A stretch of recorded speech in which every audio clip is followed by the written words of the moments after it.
So this video continues the process of setting up a local development environment for Mac and Linux. If you're on Windows, you want to jump over to the video about Windows setup.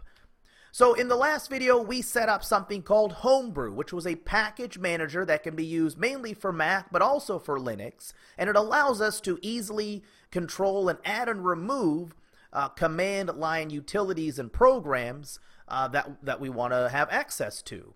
And in the last one, we pasted a command that was this one right here, brew install ZSH for Z shell and ZSH-completions. So the purpose of that was to have access to Z shell as our shell as opposed to bash. And if you remember, a shell is the program in the terminal that gives us access to some very useful commands. It really allows us to do anything from the terminal.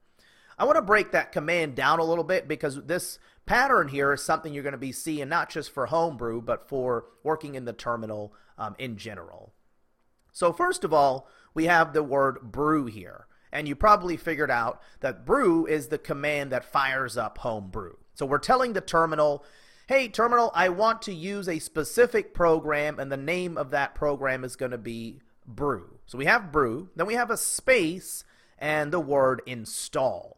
So install is the specific command that we want to run from Homebrew. And it's very important that we have this distinction here because later on when we use other like Node Package Manager, we're going to be doing npm install in our projects. So there is definitely a big difference between running install from Homebrew and running install from npm or any other utility. So it's very important to specify to the terminal the context you want to be in. So the first word is the program you want to use.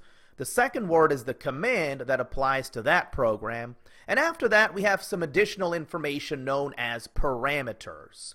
Parameters. And that's a word that's going to come up later on when we start writing functions and build our code out and things like that. So generally speaking, parameters are additional information that a function or a command needs to do its job. And hopefully that makes sense, because if I just say brew install and don't give any parameters, brew install what? Right? So we need to have those parameters. They definitely serve a very important purpose.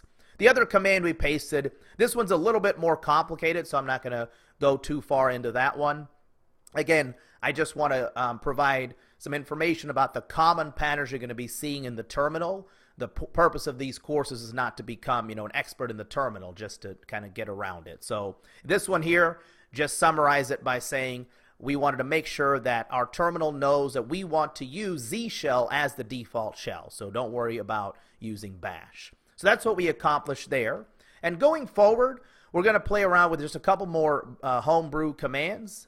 This autocomplete adds a dash in there, and it's not really any dash in there. Or not autocomplete, the spell fixer or whatever you want to call it that's inside of my keynotes. Anyway, we have something called brew doctor. If nothing else, just run brew doctor, and it does a really great job of letting you know of any other commands you should run. It's kind of just a checkup to see how all your packages are doing, if they seem to be missing anything, or if there's anything you need to be aware of. So just run brew doctor, and in most cases, it's going to say your system is ready to brew, which is good, or it's going to give you some recommendations of what you should do to clean things up.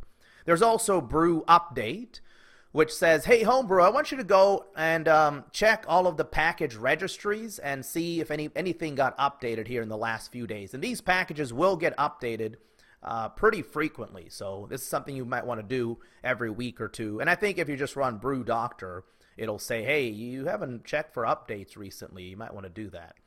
We can also specifically upgrade a certain package. So you would do that by saying brew upgrade and the name of the package. Another thing I want to point out is a lot of times in documentation or examples, you'll see these weird angle brackets. And that sort of is the indicator that says, hey, don't literally type name of package. We're just giving you an example here. This is what you type, and then you fill in the blank with whatever you need. So you'll usually see that sort of notation that indicates that this is something you don't type literally And most time it's pretty clear, but I just wanted to point that out. So you wouldn't type brew upgrade angle bracket name of package. You would pack the name of the package. But that is something you'll see in documentation.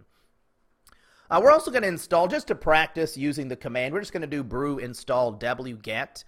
You may have noticed that there was something called curl in one of our earlier commands when we first installed Homebrew. And curl and wget, they're both command line programs that reach out to web servers and pull in programs and information. Pretty much the foundation of the whole internet, right? So let's just practice using brew install wget, and then let's also install omyzsh, which I mentioned a few videos ago, and then we'll get that autocomplete plugin set up and install VS Code.